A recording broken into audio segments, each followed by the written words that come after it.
And now I would like to invite Nick Sanders, the Assistant Director of the Writing Center, to welcome us back to the Storytelling as Activism speaker series.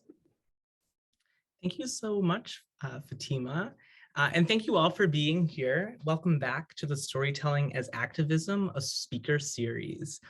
In conjunction with East Central Writing Centers Association, the Writing Center at Michigan State University is so excited to welcome back Dr. Lamar Johnson. Last month, Dr. Johnson kicked off our speaker series and asked us to reckon with our past racial hauntings to invoke our radical imaginations, to dream towards worlds that are possible but have not yet arrived. As our center enters its 30th anniversary, we are seeking to cultivate our radical imaginations to critically interrogate the histories and stories of the Writing Center, as we ask, whose stories are we listening to and privileging, and what stories have been omitted and why? We are asking these questions as we look toward the spring and hosting the 2022 East Central Writing Centers Association Conference, Critically Imagining Writing Centers, Stories, Counterstories, and Futures, where this series will conclude with a keynote talk from Dr. Asia Martinez. We are still accepting proposals until November 11th, and I encourage you to submit. I'm now happy to welcome back Dr. Lamar Johnson for his second workshop in our series. Dr. Johnson is an associate professor of language and literacy for linguistic and racial justice in the Department of English at Michigan State University. His work explores the intricate intersections of language, literacy, anti-Black racism, Blackness, and education. He was the recipient of the 2017 Promising Researcher Award, the recipient of the 2018 Edwin M. Hopkins Award, and a 2019 honorable mention for the Alan C. Purves Award, all through the National Council of the Teachers of English. His co-edited book edited with doctors Gloria Boutte, Gwenda Green, and Daiwana Smith, African Diaspora Literacy, The Heart of Transformation in K-12 Schools and Teacher Education, is published with Lexington Books and received the 2019 Critics' Choice Book Award for the American Educational Studies Association. We now, however you'd like on Zoom, in a chat or an emoji, please join me in welcoming back Dr. Johnson.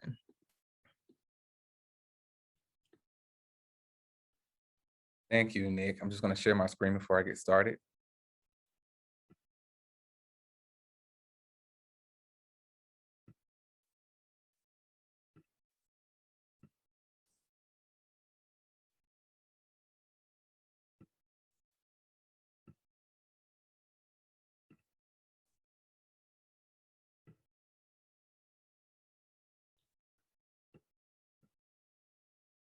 Okay, good evening, good afternoon, everyone. Again, my name is Dr. Lamar Johnson. I'm an associate professor of language literacy education at Michigan State here at Michigan State University. So today, my talk is titled Blackness Is, Blackness Ain't, Racial Storytelling as Activism. And so most of this presentation actually stems from my forthcoming book that will be released in a few weeks, actually on November 30th, titled Critical Race English Education, New Visions, New Possibilities. And so this presentation and workshop stem from my current book. The book raises the following questions. In a time of ongoing racial violence, anti-Black racism, and racial apartheid, can society in the field of education truly love on Black people? How are Black lives matter in education? The physical violence that happens in the streets bleeds into classrooms and damages the spirit and humanity of Black children, youth, and adults. This book builds upon critical race, English education, and racial storytelling, where I illustrate the connections between race, racism, language, and literacy, while showcasing the importance of centering Blackness, Black joy, and love in the classroom through our curriculum decisions and pedagogical practices. So before I talk about like storytelling as activism, I want us to think about the importance of thinking about Blackness and meditating on Blackness and what Blackness is and what Blackness ain't. Because so often in the world, Blackness is seen as something that's evil, bad, and ugly. And so when I think about meditations on Blackness, these meditations serve as an action and practice for positive thinking and self-awareness about Blackness, especially when we're living in a world where Blackness is met with such malice, hatred, and hostility.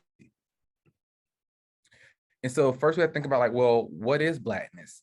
Blackness is an embodied experience that is connected to Black people's culture, race, ethnicity, language, literacies, and ways of life. Blackness is an act of self-care, collective care, and resistance. Blackness is not monolithic. Instead, it's dynamic and fluid and complex. During a conversation with one of my academic homies, Dr. Dave Stovall, he explained that Blackness is a title, but it's also a political understanding of your life in this place. It is an affirmation of what it is that you understand yourself to be and the willingness to fight. And so I want to share with you a poem that I wrote about entitled Black Is, Black Ain't. And this is in one of the meditations of my book. Each chapter in the book starts with a meditation about Blackness. And so this is titled Blackness Is, Blackness Ain't. Black is love. Black is beautiful. Black is joy. Black is fierce. Black is aggressive, but Black is also peaceful. Black ain't evil. Black ain't tortured. Black ain't soulless. Black is soul. Black is unapologetic. Black is free. Black ain't afraid. Black ain't monolithic. Black is endless. Black is gentle. Black is complex, but Black is also simple.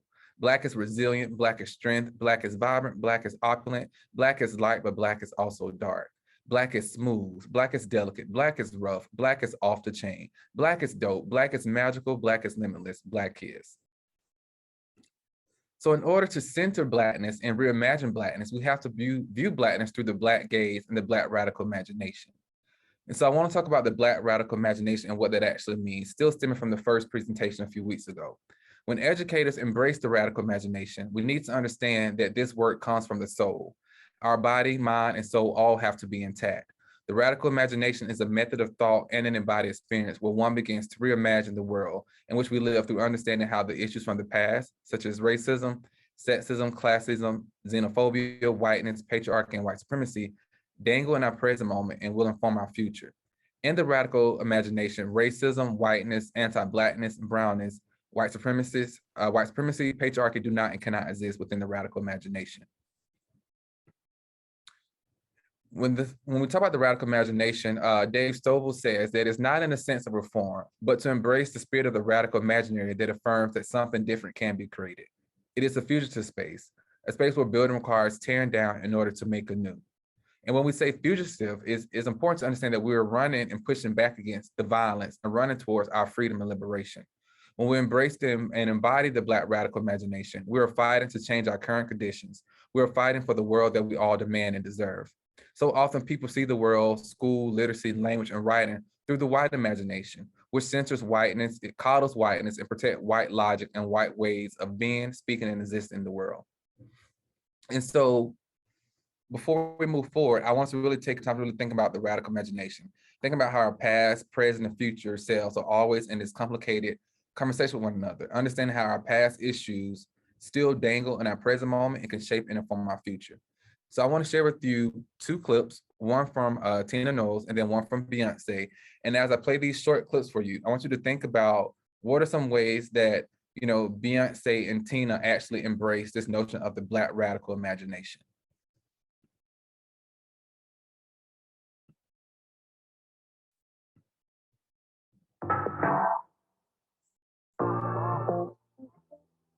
I think part of it is accepting that it's so much beauty in being Black. And that's the thing that I guess I get emotional about, because I've always known that. I've always been proud to be Black. Never wanted to be nothing else. Loved everything about it. Just is such beauty in Black people. And it really saddens me when we're not allowed to express that pride in being Black, and that if you do, then it's considered anti-white. No, you're just pro-Black, and that's okay. The two don't go together. Because you celebrate Black culture does not mean that you don't like white culture or that you're putting it down. It's just taking pride in it. But what's irritating is when somebody says, you know, they're racist. That's reverse racism. Or they have a Black History Month, but we don't have a White History Month. Well, all we've ever been taught is white history. So why are you mad at that? Why does that make you angry? That is to suppress me and to make me not be proud. All right, so just take a few seconds to jot down your reactions and thoughts to this clip. Think about the ways that Tina actually embraces the Black radical imagination. Then I'll go to the next clip. So I'll give you a few seconds to do this.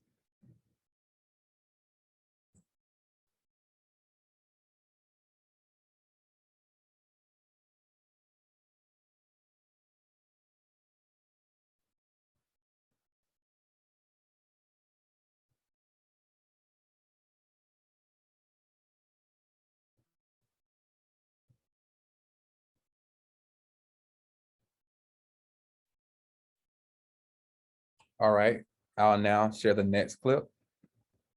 I grew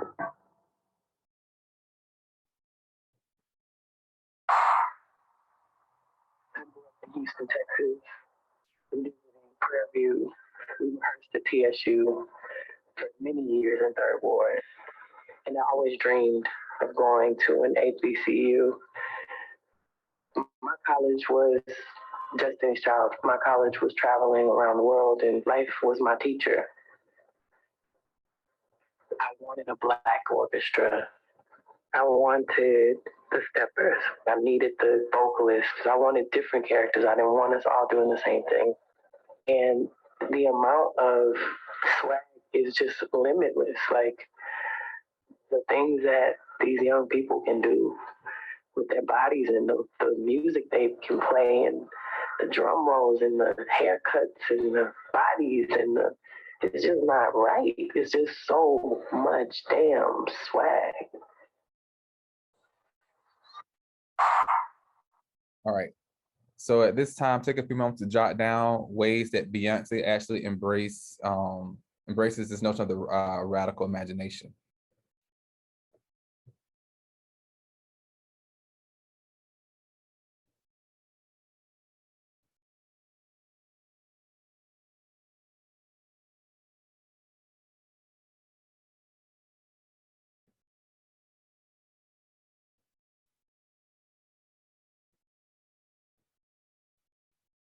All right, so at this time, we're gonna put you into breakout groups. And when you get into your breakout room, take a few, I'll give you about probably like 5 minutes to actually talk through both clips, Tina Knowles clips, but also the clip with Beyonce, and think about the ways that they actually embrace this notion of the radical imagination. And then we'll come back together and have a group discussion about what you discuss in your breakout rooms.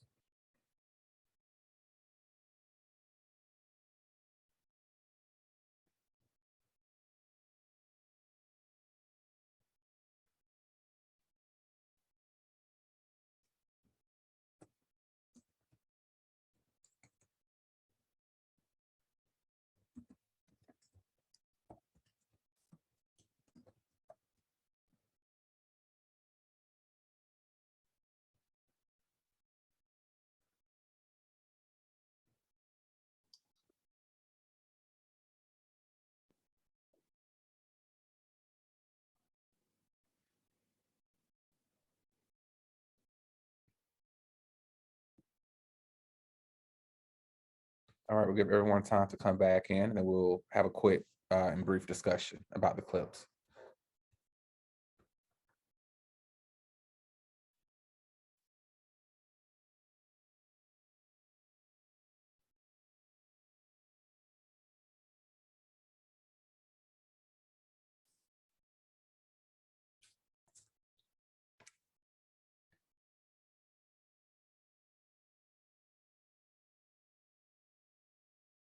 All right, so let's just have a quick discussion about the first clip. So how does Tina Knowles actually embrace this notion of the Black radical imagination? And this is a clip we did last time. So let's just revisit that. So how does she embrace the radical imagination? Do I have any brave souls who would like to share out?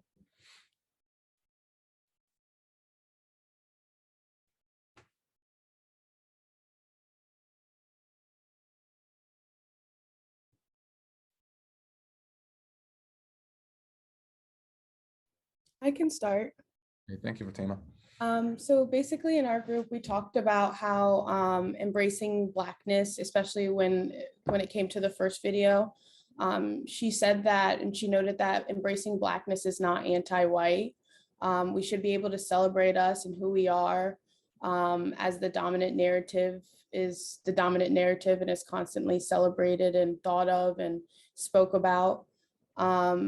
And then this conversation led to so many different beautiful thoughts. One, Amanda talked about how these notions of anti-Blackness are deeply embedded, and I love that phrase she used, deeply embedded, because I think many times people don't really understand how the notions of anti-Blackness are deeply embedded not only in white people but in Black people as well.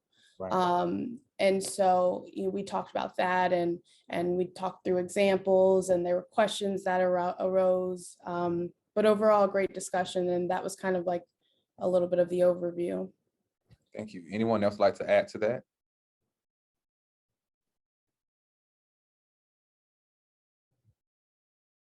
All right, what about the next clip? Beyonce, how does she actually embrace this notion of the Black radical imagination in her interlude? Real quick, Teresa in the chat said from the first one, I said in my group that the clips were grounded in the Black radical imagination and how they centered and unabashedly celebrated being Black and loving being Black, despite being in a world that is so anti-Black. Right. Yeah, that's what I definitely loved about, both clips, but particularly also the Beyonce clip too, because how she actually embraced the Black radical imagination through music, right? Through song, through dance. She talked about the body movements, the roles, the people playing the drums, the instruments.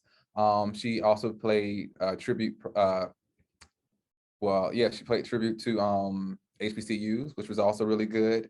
As well as really centering the youth, right? And how, think about the Black radical imagination, you have to have the youth there, right? Because the youth are the leaders, and they're going to be our elders one day. They will be the elders one day, so we should let them lead and really center them. Anyone else like to add to that before we move on? All right, so we'll move on back to the PowerPoint.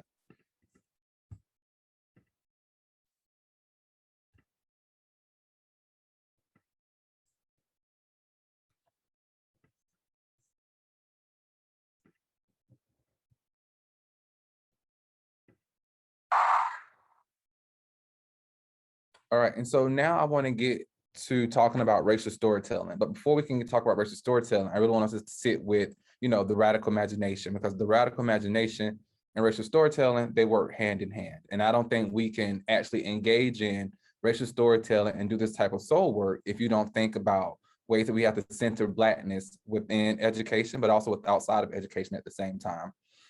And so before I actually talk about what is racial storytelling, I just want to talk about, the importance of stories and storytelling in general. So our stories matter, and they reflect our personal and lived experiences within and beyond the academy. One advantage of using storytelling is that it allows us to put our individual and collective stories in conversation with one another and against dominant narratives and stories that perpetuate whiteness, white supremacy, and patriarchy. Indeed, scholars across disciplines have long argued that storytelling is a suitable research methodology, especially in communities where storytelling is a literacy practice that reflects people's theory of reality, cultural knowledge, and values. Moreover, language and literacy scholar Elaine Richardson reminds us that storytelling remains one of the most powerful language and literacy practices that Black women use to convey their special knowledge. Building from this school of thought, I privilege storytelling and view it as a legitimate and necessary approach to qualitative inquiry. And so now moving into racial storytelling. And so once again, racial storytelling and the Black radical imagination, they go hand in hand. And so racial storytelling, it puts our past, present, and future selves in this complicated conversation with one another. It illustrates how our racial encounters from the past situate themselves in the current moment and still hunt us in the present moment. It allows us to confront our racial huntings and to work against our own miseducation while moving toward liberation and self-actualization. It illuminates how our multiple identities and our social identity markers, such as gender, class, sexual orientation, nationality, religion, language, and disability or ability, all influence how we are racialized and are always in complex dialogue with one another. It is the racial storytelling of these huntings that can lead us to an understanding of ourselves and to feel empowered and free. Further, racial storytelling allows us to confront our racial huntings and to work against our own miseducation while moving toward liberation and self-actualization. Dr. Baker Bell illuminates that writing about our experiences through storytelling is a humanizing act that gives us a space to reconcile past trauma, bring closure to situations, understand how my past, present, and future selves are always in a complicated conversation with one another, and imagine new ways to negotiate, resist, and preserve myself. And so one important thing about racial storytelling is that although it connects our past, present, and future voices together, it does something different from people of color as opposed to white people. And so for people of color, it is merely telling a story involving race and racism without the gaze of the dominant narrative. The experiences of people of color is not always in opposition to white people. Racial storytelling does not have to be utilized to counter a dominant narrative. Now, it's still part of the critical race family and the storytelling family at the same time. However, it doesn't have to always counter, you know, white stories of the dominant narrative. That doesn't mean that counter story can't evolve from a racial story, because it can. And so for white people, it does something different. Racial storytelling allows white educators, researchers, children, and youth to tackle their own racism and to store their racialized experiences, provides white people with entry points to engage in the process of unpacking their racial stories, enables white people to tap into their repressed racial memories while taking them back to a time, an experience, and a place that forces them to engage in critical self-reflection and commit to deconstruction of whiteness and white supremacy. I think so often we see how race and racism are always put on the backs of people of color. Whereas white people, you know, I believe that race is a white people problem. Whiteness is white people problem. So they must also carry on this burden of race and racism. And racial storytelling allows them to do that. Once again, I don't think anyone can do this work without doing the deep soul work. So engaging in racial storytelling allows you to get to that deep soul work, to do the introspective work, looking within, going through this rebirth. I think in order to do this work, you have to go through this rebirth where, you know, your old self died and then you're born again. You have to have a new way of thinking about doing the work. So racial storytelling as activism. I first want to share a quote with you by James Baldwin. And he said, "You write in order to change the world, knowing perfectly well that you probably can't, but also knowing that literature is indispensable to the world. The world changes according to the way people see it. And if you alter, even by a millimeter, the way people look at reality, then you could change it." So this is getting us to think about how our stories and words are powerful. When we utilize storytelling as activism, our stories can be implemented to organize, resist, and humanize. To that end, one way we engage in storytelling is through activism and through writing. For example, through music, literature, memoirs, poetry, film, art, and plays, Black people have illustrated how we work to humanize rather than continue the colonization and dehumanization of Black people by providing spaces that affirm our racial, gender, and linguistic identities. In my forthcoming book, I push for the act of humanizing through the act of writing.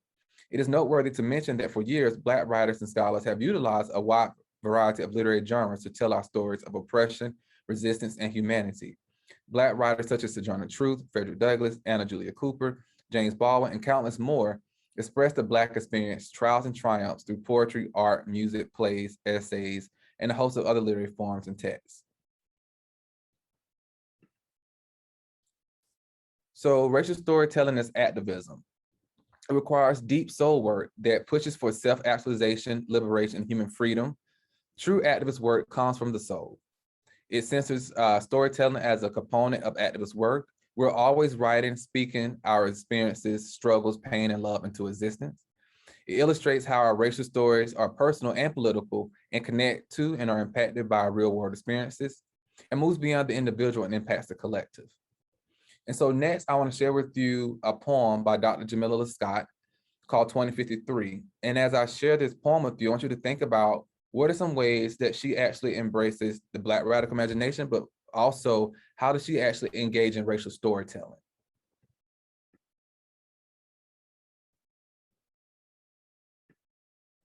Minutes before the January 20th, 2053 inauguration, my grandbabies and I will be tuned into the worldwide news hologram station, eager contemplation, headlines scrolling by about the history of our nation. My granny grays, showing them that I survived back in the days, so they pumping me for historical information like, Granny, were you there during the divided states of America? My history teacher says that the social climate was lethal, that the country bled in a curious shade of red under the principle of profit before people, that you were trapped in a bad storyline like a cinematic sequel. My history chip says that deepening social silos sustained hate, division, and misogyny, that social safety was severed by a stratified economy, that the world around you felt more and more one-sided, and no one knew what to do when the indivisible was so profoundly divided. My Real D History hologram app says that hyper-racial hatred hacked away at the hope of the people, that there was a time when you had to choose between being different and being equal. It said that they would snatch the breath from the lungs of an innocent Black body on a Tuesday and shrug it off as historical retribution, that healthcare became a game of Russian roulette style execution. But Granny, what happened? This is all so confusing, this history I'm perusing, because today we living in the United States of inclusion, so I don't understand at all. I even read some trumped up nonsense about an attempt to build a wall. My Real D History hologram app took me back to the days after the 2016 election, days filled with protests and misconceptions, days that led to the deepest unity of the people to take our country in a new direction. How you push through such uncertain times is just a mystery. Is this real? Or Granny, is this some kind of trumped up history? And I will say, baby, in the year 2017, when the putrid stench of polarized politics tried to render us broken, tried to block our seat at the table until we broke in, tried to asphyxiate our choices, tried to Ursula our voices, we, the people, believing in the possibility of a more perfect union, stood at the precipice of pandemonium and fought for a palpable peace. We stitched together a quilt of hope out of every fiber of our being. We juxtaposed our journey with a history of healing. We organized for all types of equality, restructured the economy, uprooted false ontologies and toxic ideologies. We, the people, loved each other like the broken skin of a god. And by disarming any disease to our true democracy, we beat the odds. We, the people, finally faced our flaws and became conscious about our collective care. We did not back down in the face of bigotry or waver under the fallacies of fear. Just minutes before the January 20th, 2053 inauguration, when the world is tuned in to the international news hologram station, my grandbabies will want to know how we overcame. I will tell them that we held tightly to the conviction that healing is not the absence of pain. It is the decision to act in the service of your development rather than your defeat. All right, so take a few seconds to jot down your thoughts, to think about ways that Dr. Lescott actually embraced this notion of the radical imagination, but also how does she actually engage in racial storytelling?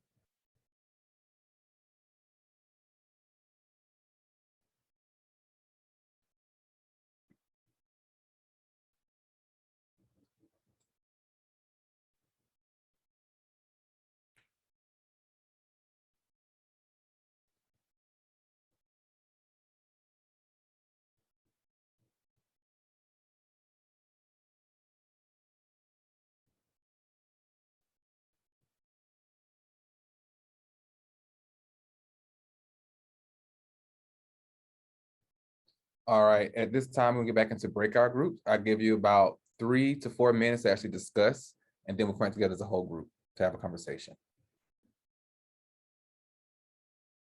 All right, so we can go ahead and start a brief conversation about the poem by Dr. Lescott, 2053.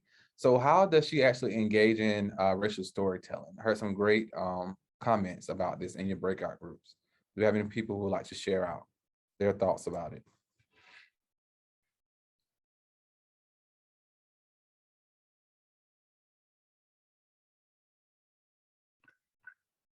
One thought that came up in our group, it was the idea of pain and sort of lingering with it. I think that this poem very much took place through like the lens of the future, looking back as like the world has become better, but like the world has become better through pain and through like the pain of people who had to do like the work. So at the end of the poem, she said, healing is not the absence of pain. And Fatima brought that up, and we just took a second to talk about how like a big part of healing is also like letting yourself feel the pain and not just pushing past it. I think so often in society, we try to repress, right, those emotions, that pain, those feelings. But I think in order to move to the next phase, to step into the next phase, sometimes not sometimes, all the time, I know you have to actually, feel that pain. And we said at the seat of consciousness, right? Everything you need is there, that joy and that love. And so I do love how she also shows how even during our current times, I think about last year during the uprisings, right after the death of George Floyd, how you saw people speaking back to whiteness, to anti-Black violence, to racism. But at the same time, you saw them doing the electric slide while protesting, right? Playing music that actually celebrated and like shed love and light on Blackness. And I think that was beautiful because like so often we've seen this right throughout times, like when our ancestors were enslaved, they still had that joy in the midst of the chaos and of the pain. And that's how we've gotten through to where we are now because of that joy. And I thought about the song by Joy and Pain by Mays and Frankie Beverly, because I think that's a great description of what Dr. Lescott was doing and what she showed in her poem 2053. And of course, with putting her past and present and future selves into this complicated conversation with one another, that she actually gave us hope, right? People say so often like, well, should we still have hope in our current, day and time? And yes, we need to have that hope, right? That hope with like action, because that's like what's going to get us through. But also knowing that, even if we have that hope, somebody on the receiving end will actually receive that hope, particularly like our Black and brown babies, because we're doing this work for them and with them. And so I love how she shows us like, no, we got to have this hope and we got to have this joy and this radical love because we're doing this for somebody else, right? And they will receive this. Anyone would like to add to that? So in the chat, Teresa mentioned, I mentioned something related, but not exactly the same, that she's engaging in racial storytelling through this narrative of the future, one where children can't believe that such terrible things had happened because we did the work here, and now to build a future where that's not even a consideration of something that could happen, a future where Black children get to be children, who get to grow up without the fear of police brutality and state violence. Wow, yes, and that's exactly what she did, right? It was beautiful to hear her grandkids say like, well, Granny, and they so surprised about, the racial hatred that she's talking about because they don't even have to deal with that because it's a different type of world. And it sounds so, I guess, hopeful and inspiring because like it's 2053, right? And it's like she's talking about 2017 as if, that is in the past. And so I'm like, well, this gives us hope, right? That we can move forward, that we can actually do this. And what I thought was really beautiful about the poem is that she actually shows us how she embraces with, this radical imagination, right? She put her past, present, and future voices and selves into this complicated conversation with one another. And she does it through poetry. And there are many ways to engage in racial storytelling. It doesn't have to be through a traditional narrative. It could be through poem, through song, through dance, through art, through movement, through paintings. All of those things could actually inform racial storytelling and help us tell our stories, because those things are also a form of literacy and writing. And so I'm going to share my screen.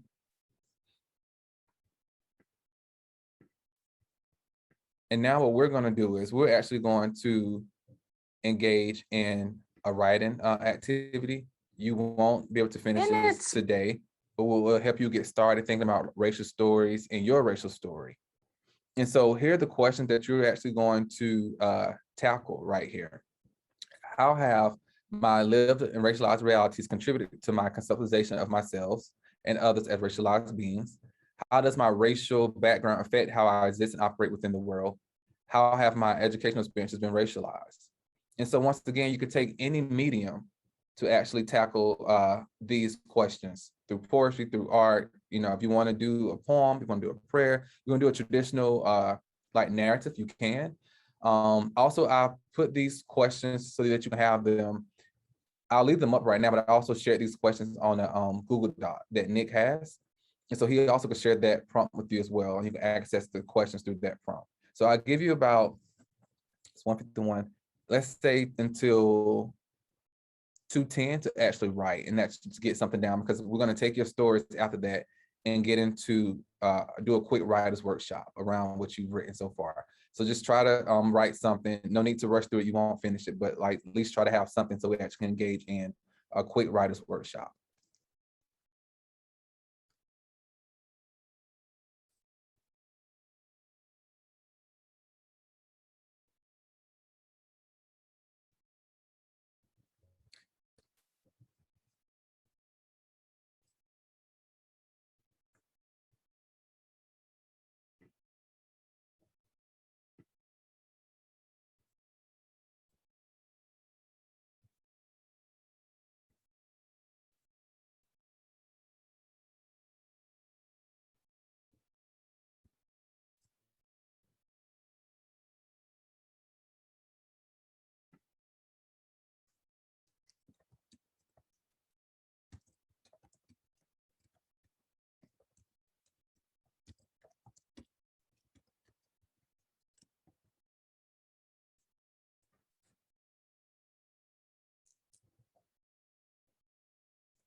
That's just the way it is.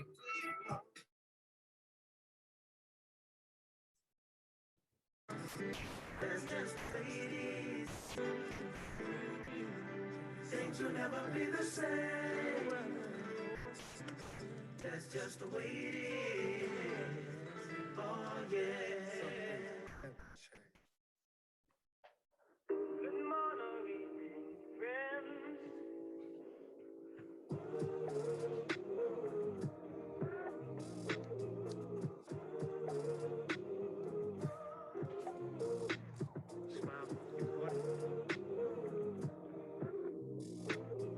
Slamming Billy doors like we invented doors. 20 years ago, we drove Bentley exhausts. We're drinking Cristal in.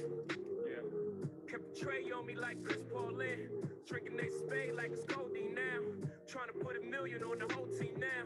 Push through the pain so we can see new life. So all the ladies having babies, see a sacrifice. Mama had 4 kids, she's a lesbian. Had to pretend so long that she's a lesbian. Had to hide in the closet so she medicate. Society shame and the pain was too much to take. Cry tears of joy when you fell in love. Don't matter to me if it's a him or her. I just wanna see a smile go all ahead. Maria Antoinette, baby, let her be king. Bad times turn to good memories. Smile, even when I'm gone and you remember me. Smile, good times never fade away. Smile, even if I'm not with you here today. Smile.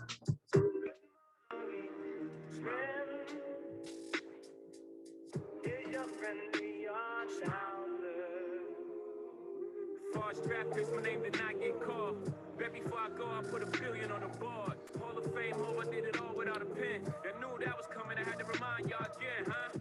Flying paper planes through the projects. Now the whole project's on my jet.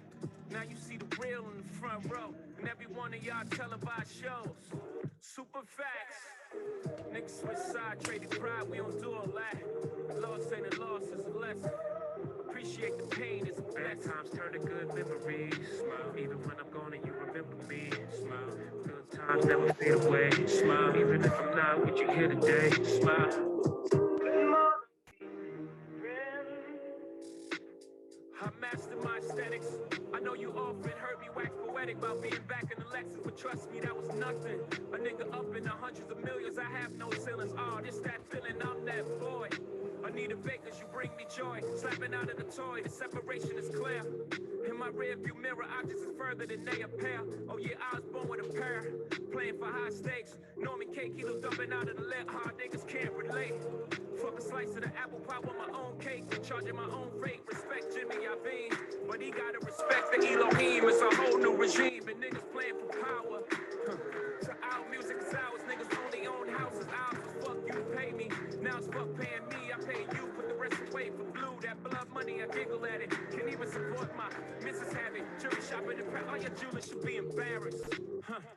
Blood diamonds tripping with cute. I still ain't tripping. That's life, winners and losers.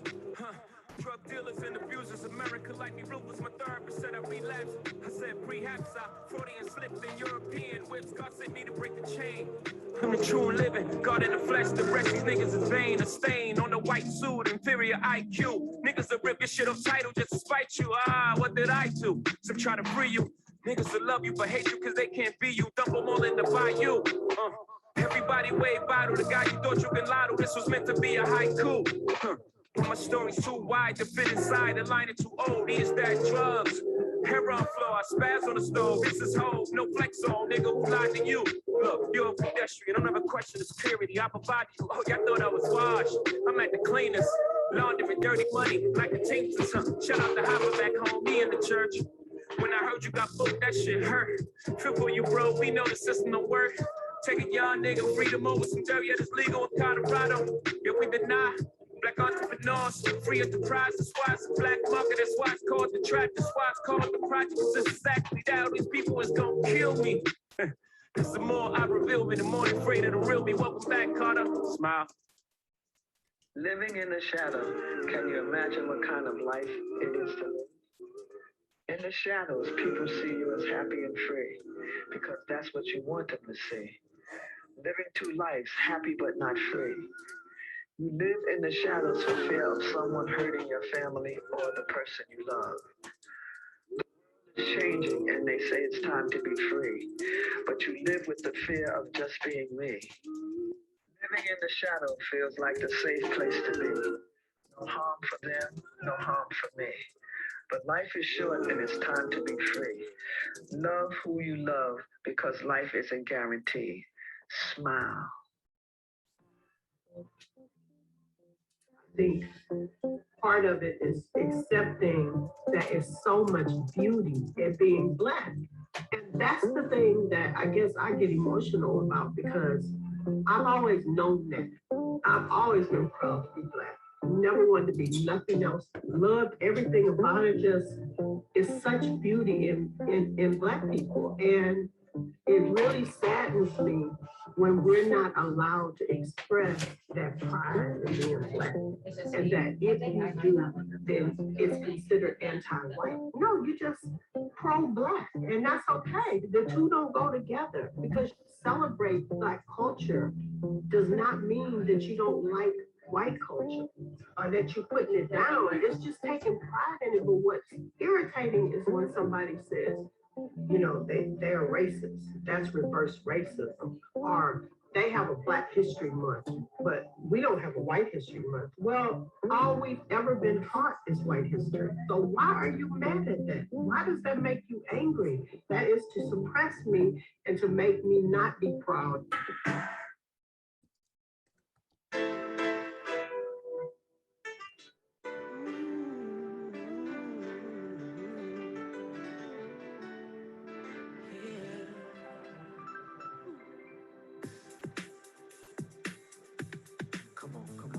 Changes. Wake up in the morning and I ask myself, it's like first living, should I blast myself? I'm tired of being poor and even worse, I'm black. My stomach hurts, so I'm looking for a purse to snatch. Cops give a damn about a need, bro. Pull a trigger, kill a nigga, he's a hero. Get it back to the kids who the hell cares. One less ugly mouth on the welfare. First ship them, don't let them deal with brothers. Give them love, step back, watch them kill each other. It's time to fight back, that's what Huey said. 2 shots in the dark, now Huey's dead. I got love for my brothers, but we can never go nowhere unless we share with each other. We gotta start making changes. Learn to see me as a brother instead of 2 distant strangers. And that's how it's supposed to be. How can the devil take a brother if he's close to me? I let it go back to when we played as kids, but things change. And that's the way it is. Come on, come on. That's just the way it is. Things will never be the same. the way it is. Oh yeah. That's just the way it is. Things will never be the same. That's just the way it is. Oh yeah. I see no changes. All I see is racist faces. This place hate makes disgrace to races. We under. I wonder what it takes to make this one better place. Let's erase the wasted. Take the evil out the people. They'll be acting right. Cause both black and white and smoke a crack tonight. And the only time we chill is when we kill each other. It takes skill to be real time to heal each other. And although it seems evident, we ain't ready to see a black president. It ain't a secret of conceal the fact. The penitentiary's packed and it's filled with blacks. But some things will never change. Try to show another way, but you're staying in the dope game. Now tell me what's a mother to do. Being real don't appeal to the brother in you. You gotta operate the easy way. I made a G today, but you made it in a sleazy way. Sell it back to the kid. I gotta get paid. Well, hey, but that's the way it is. Come on, come on. That's just the way it is. Things will never be the same. That's just the way it is. Oh yeah. That's just the way it is. Things will never be the same. That's just the way it is. Oh yeah. We gotta make a change. It's time for us as a people to start making some changes. Let's change the way we eat. Let's change the way we live. And let's change the way we treat each other. You see, the old way wasn't working, so it's on us to do what we gotta do to survive. And still I see no changes. Can a brother get a little peace? It's war on the streets and a war in the Middle East. Instead of war on poverty, they got a war on drugs so the police can bother me. And I ain't never did a crime I ain't have to do. But now I'm back with the facts, giving it back to you. Don't let them jack you up, back you up, crack you up, and pimp smack you up. You gotta learn to hold your own. They get jealous when they see you with your mobile phone. But tell the cops I can't touch this. I don't trust this. When they try to rush, I bust this. That's the sound number two. You say it ain't cool. My mama didn't raise no fool. And as long as I stay black, I got a stage strap. And I never get to lay back. Cause I always gotta worry about the payback. Some buck that I roughed up way back. Coming back after all these years. Right, tat, tat, tat, tat. That's the way it is. That's just the way it is. Things will never be the same. That's just the way it is. Oh yeah. That's just the way it is. Things will never be the same. That's just the way it is. Oh yeah. Good morning, friend.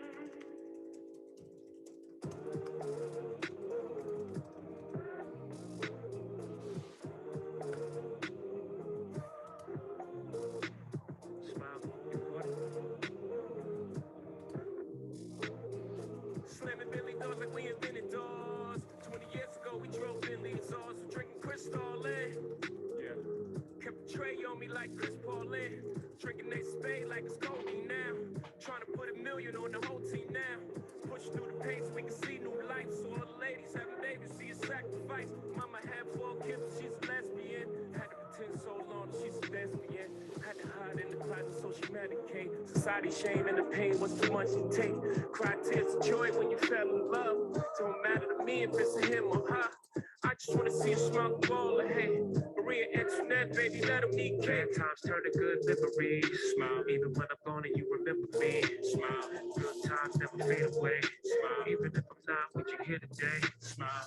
Smile. Get your friendly on childhood. Before I draft picks, my name did not get called. Bet before I go, I put $1 billion on the board. Hall of Fame, hope I did it all without a pen. That knew that was coming, I had to remind y'all again, huh? Flying paper planes through the projects. Now the whole project's on my jet. Now you see the real in the front row. And every one of y'all televised shows. Super facts. Niggas switch side, traded pride, we don't do all that. Loss ain't a loss, it's a lesson. Appreciate the pain, it's a bad times turn to good memories. Smile, even when I'm gone and you remember me. Smile, good times never fade away. Smile, even if I'm not with you here today. Smile.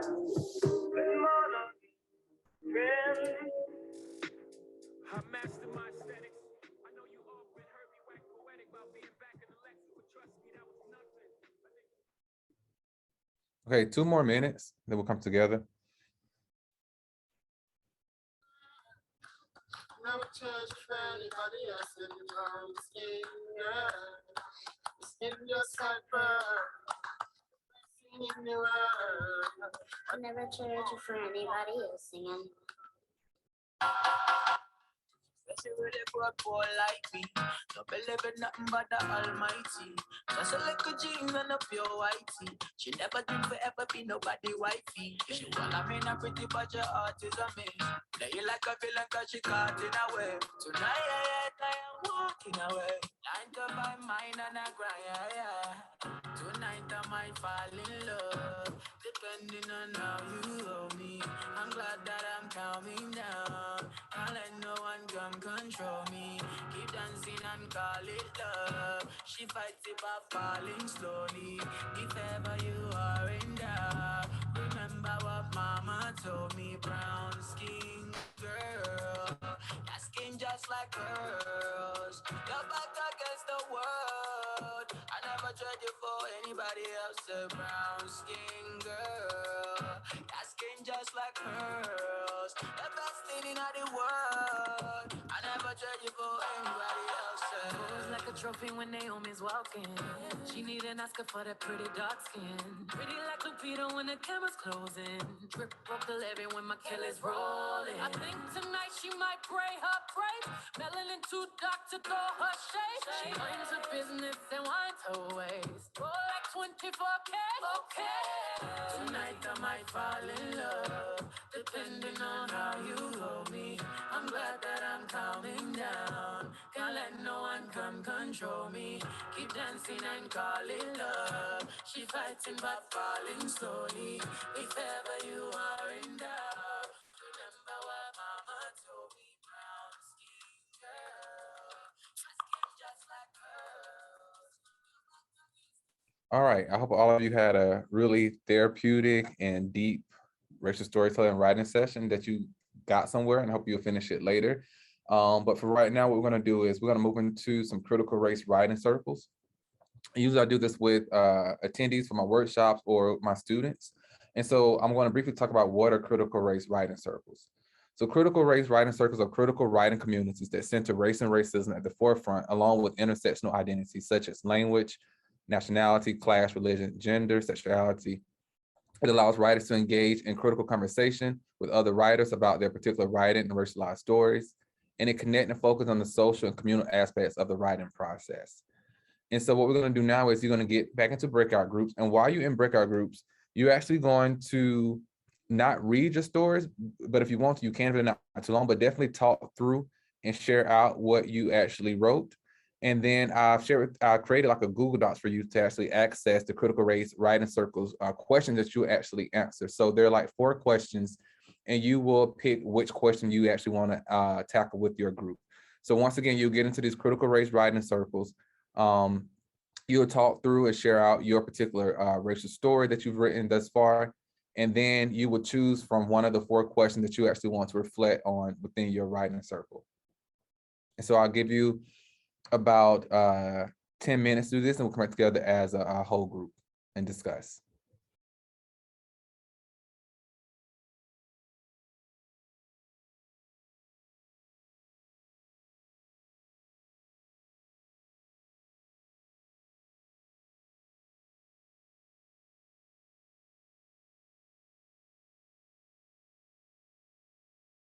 All right, muted.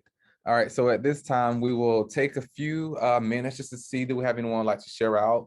Either you can read what you've written, which I've heard some beautiful pieces, or you can just talk through what you've written. And then I want you to actually talk about like what question you actually address to in your group. You don't have to address all 4 or 5 of those questions, but at least, one, which one did you address?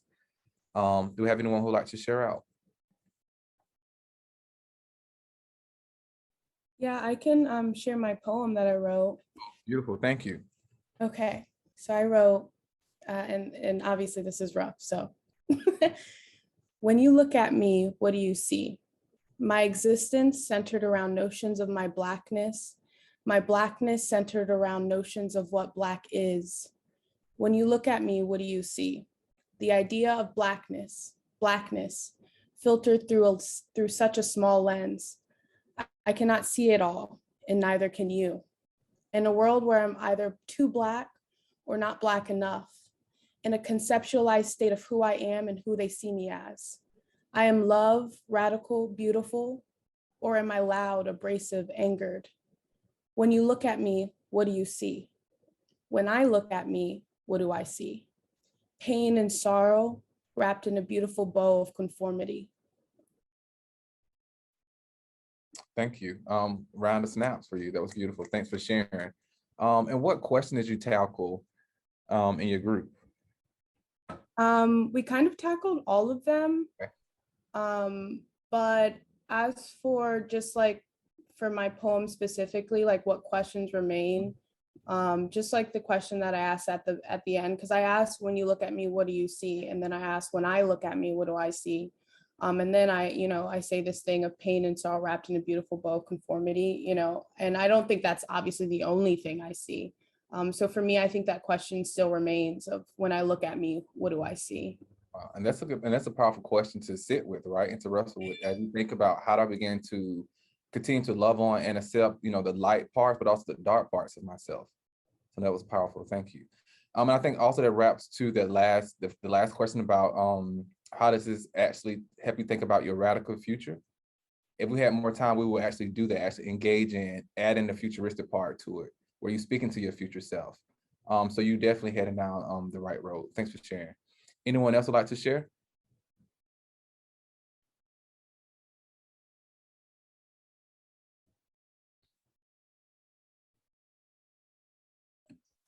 I can share really quickly. Yeah. I ended up writing about a few experiences of mine throughout high school of just like things that happened to me from teachers. And one of them was like when we were all had to pretend to debate slavery as though we were like pre-abolitionist South, and my teacher thought it would be funny and ironic if she put me on the side where I had to debate pro-slavery from like a religious perspective. And I wrote about that. And I think that we had like this experience, Fatima and I, where we both talked about like we all had like a bunch of experiences like that. I don't remember Fatima's story exactly, but she talked about how like her teacher made her write down like on a paper, I am a slave, I am a slave, I am a slave over again, and everyone in the class. And then whenever they weren't writing, they had to like jump into a box and pretend to be like shipping themselves as though they were like, well, there's a story of this guy who like shipped himself to avoid being a slave, and he shipped himself to the South. So yeah. They had to like jump into the box and mimic that. And we were just talking about how those activities show such a lack of empathy, and how like, but also like they're so prevalent. Like everyone has a story like that. And for me, when I answered the questions, I kind of focused on how it felt. And I said that like, I think about these all the time, and I think not thinking about it, being able to not think about it is a privilege. Like I think about how my Blackness affects my education every single day, because like I'm a grad student in a primarily white institution, and I've always been in a primarily white institution, always in primarily white states. But I think what was hard and vulnerable was sharing those experiences and seeing the reactions of people, because I have my very own reaction to them. Sometimes I chuckle at them, sometimes I'm more angry at them, but then other people had their reaction to that. And I think that was a very vulnerable thing, to not just have to think about my emotions, but to also think about the emotions of others. Wow. Definitely sorry to hear that you went through that. And people like that should not be teaching, right? And that's how we see the white imagination permeate school, classroom, school spaces. And when they protect and coddle this white way of existing, being and speaking and thinking in the world, when they protect white logic, people like that should not be teaching, because that connects to the physical violence that we see happening in the streets. It also running rampant in classroom spaces. So just like, in Black communities, we like to say the block is hot, right? Meaning to connote that the police are in the communities and they're up to no good. And I think the block is also hot in classrooms too, because I think teachers are also can be up to no good. And from the example that you gave, and actually I know that was probably what, years ago, right? But also we're still seeing these same stories today. You can Google stories like that and have some stories like that in my book, right? Where teachers actually engage in anti-Black violence. Like I just said, people like that should not be teaching. So that comes back to like what we're doing as teachers, particularly me, as a teacher educator. People who are also working with people who want to be teachers, ways that we're teaching language and literacy and writing to them, because you also can engage in spirit murdering and, the dehumanization of Black and brown kids through writing, right? We see this all the time through the literature we teach and give to our Black and brown babies. And so on that note, I do want to end with us thinking about this notion of Black joy and Black love, because I think at the end of the day, that's what it takes to get us through. And that's what we saw, in Beyonce's clip. We saw that in Tina's clip. And we also saw that with Dr. LaScott about 2053. And so in the work around racial storytelling and critical race education, Black rage, radical love, Black joy, those things undergird these theories, methodologies, and frameworks. And when I say Black rage, I'm not talking about the rage, which is going out here and just, killing, white people, right? Not that type of rage. The rage, this Black rage is coherent, it's cohesive, and it is a response to white supremacy and to whiteness. And we have a right to be angry. So I'll just say that. And so I want to end with a portion of my book about, Black joy and Black love.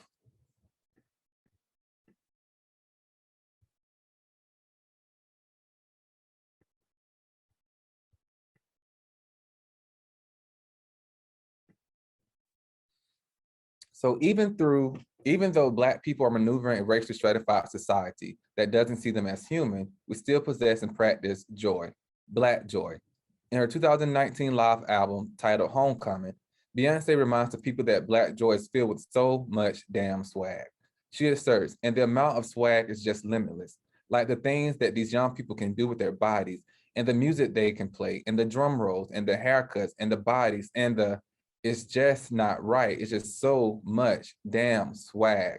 We see Black graduates swag surfing during high school and college graduations as the epitome and embodiment of Black joy. When I say Black joy, I'm referring to the type of joy that originates in resistance, joy that is discovered and making a way out of no way, joy that is uncovered when you know how to love yourself and others. Black joy is when Black folks actively work to stay human through showcasing an unapologetic love for Blackness, Black beauty, and Black life. Black joy is the prototype for creating a better tomorrow. We can't demand the world we want to see without Black joy, and we can't embrace the Black joy without embodying the Black radical imagination. Thank you.